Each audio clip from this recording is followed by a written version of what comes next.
नमस्कार बंधुरा केमन आছেন आशा करी सबाई भालोई आছেন।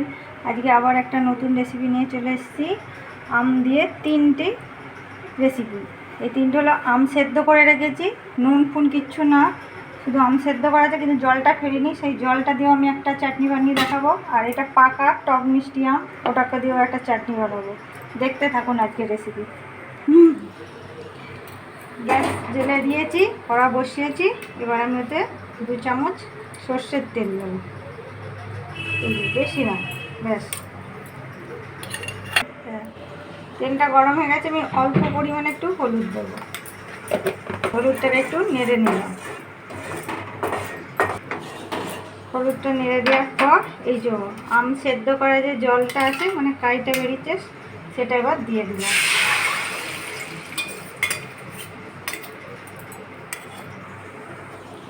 এই জলটা এই চাটনিটা ফুটে উঠেছে, মানে আমের যে কাইটা ছিল। এবার চিনি দিয়ে দিলাম আমি 1 বাটি, পরিমাণ মতো। আপনারাও দেবেন, কীরকম আম টক মিষ্টি ওটা তো বলতে পারবো না,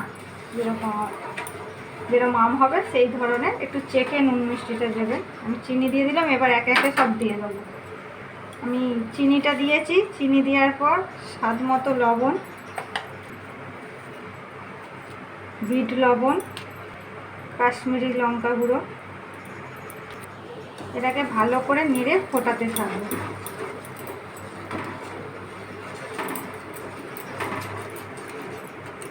দেখছেন বন্ধুরা কি সুন্দর এটা ফুটে উঠে কালারটা এসে গেছে। এটা আরও গাঢ় হবে, আর একটু গাঢ় হলে এবার আপনারা যে কোনো চাটের সাথেই এটা খেতে পারেন। যখন তেঁতুলের চাটনি থাকবে না, তখন এই আমের সিজনে আমের এই চাটনিটা করে যে কোনো চাট দিয়ে খেতে হবে। সিঙ্গাড়া হোক, পাপড়ি চাট, ফুচকা, সব কিছু সাথে খুব ভালো যায়। এই দেখুন বন্ধুরা, এই আমের কাইটা যেটা বেরিয়েছিল সেই চাটনিটা কত সুন্দর হয়েছে। এরকমভাবে করবেন, হেভি লাগবে চাট খেতে। সেদ্ধ করে রাখা আম সেদ্ধ করে রেখে যে জলটা বেরিয়েছিল, সেই জলটা দিয়ে আমার চাট বানানোর চাটনিটা হয়ে গেল। এবার আমি বাড়িতে ভেজে রেখেছি, এই তো বলবো, এই যে আমি বাড়িতে ভেজে রাখি এই জিরে ধনে লঙ্কা দিয়ে একটা ভাজা মশলা করে রাখি। এই মশলাটা দিয়ে দিলাম 1 চামচ, দিয়ে এটাকে ভালো করে নেড়ে দেবো।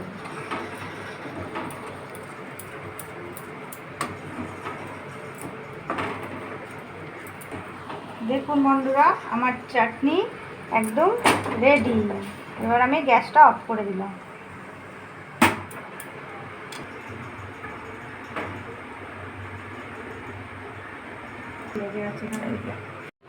এই দেখুন বন্ধুরা, আমার চাটনিটা রেডি, মানে চাট খাওয়ার যে চাটনি বানিয়েছিলাম সেটা।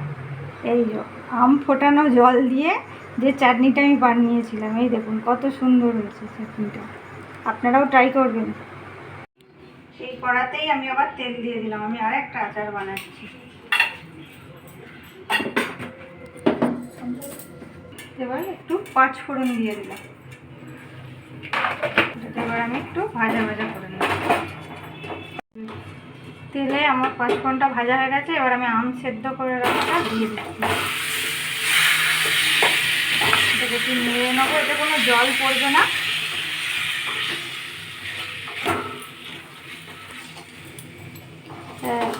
এটা এবার ভালো করে নেড়ে নিতে হবে। এতে কোনো নুন কিছুই দেওয়া নেই, শুধু আমি 2 চামচ তেল দিয়ে 5 ফোড়ন দিয়ে আমটাকে কষিয়ে নিচ্ছি। আর ওর জলটা তো দেখলেন, আমি একটা চাটনি বানিয়ে রেখেছি আচ্ছা চাট খাওয়ার জন্য। এবার এটা আমি একে একে সব দিয়ে দেব। লবণ স্বাদ অনুযায়ী লবণ, লবণটা দিয়ে ভালো করে নেড়ে নিতে হবে, মানে গায়ে যাতে লেগে যায়। এই যে এবার আমি চিনিটা দিয়ে দেবো। আম যেরকম টক মিষ্টি হয় সেই হিসাবে আমি চিনিটা এখন দিলাম 2 বাটির মতো। এবার ভালো করে নাড়তে হবে যতক্ষণ চিনিটা না গলে যায়।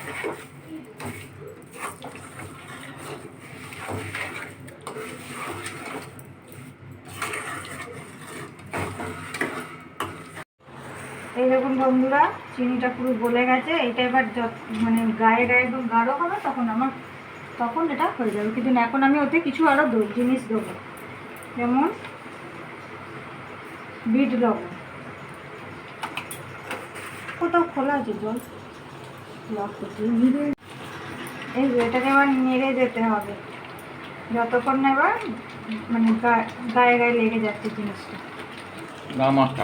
গা মাখা হয়ে যাবে একদম, মানে আমের গায়ে কাইটা পুরো লেগে যাবে।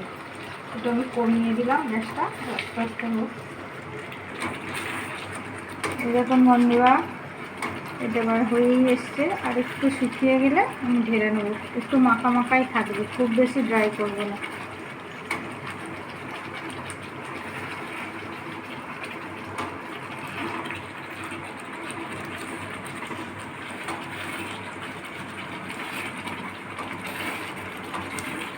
এটা রেখে দেবেন ফ্রিজে, তাহলে আরও অনেক দিন যাবে। রোদেও দিতে হবে না, কিচ্ছু করতে হবে না। কাঁচের শিশিতে, এটা ঠান্ডা করে কাঁচের শিশির মধ্যে করে ফ্রিজের মধ্যে রেখে দেবেন, যখন মন চাইবে তখন বের করে খেতে পারেন। এটা আমার হয়ে গেছে। এবার আমি এতে একটু ভাজা মশলা দিয়ে দেবো আচার। এইটা আছে 5 ফোড়ন, জিরে আর শুকনো লঙ্কা, এটা আমি 1 চামচ দিয়ে দিলাম। ভাজা মশলাটা দিয়ে এটাকে ভালো করে মিশিয়ে নেব।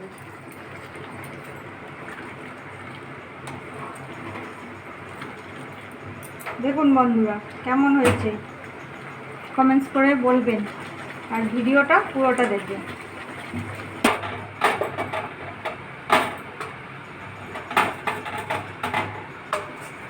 এটা আমি ঢেলে দিলাম পাকা আমের, এটা আমার টক মিষ্টি পাকা আম। এটা আমের আর একটা চাটনি, যেটা পাকা আম দিয়ে হবে, টক মিষ্টি পাকা আম। আর কড়াটা ধোয়ার দরকার নেই, এতে আমি কিভাবে করি দেখো।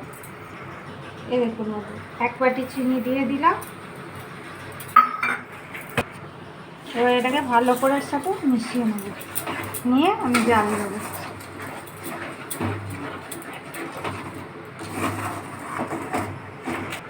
স্বাদ অনুযায়ী লবণ আর বিট লবণ, এটা দিয়ে ভালো করে নাড়াতে হবে।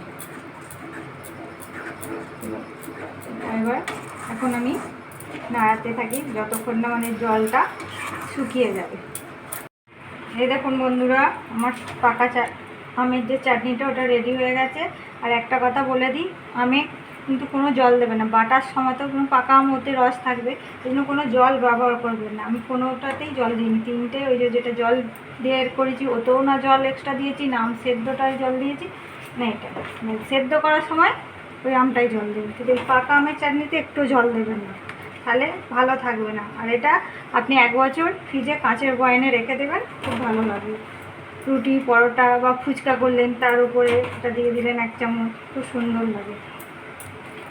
আর সব সময় তো বাইরের খাওয়া যায় না, তখন বাড়িতে যদি এরকম থাকে, কিছু না থাকলেও যদি বাড়িতে পাঁপড় থাকে তাতেও চাট বানিয়ে এই চাটনি দিয়ে খুব সুন্দর, আর অসময় এগুলো রেখে দিলে খাওয়া যায়, খুব ভালো। আর যদি ভালো লেগে থাকে আমার 3টে রেসিপি, তাহলে অবশ্যই একটা লাইক, চ্যানেলটা সাবস্ক্রাইব আর কমেন্টস করে বলবেন।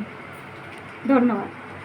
এই যে ভেজে রাখা মশলা আমার, এটা অল্প করে দিলাম, জিনিসটা অল্প অল্প করে দিয়ে নেড়ে নিলাম। এটা আমি বলতে ভুলে গেছিলাম, মশলাটা দিয়ে এবার নেড়ে নিলাম।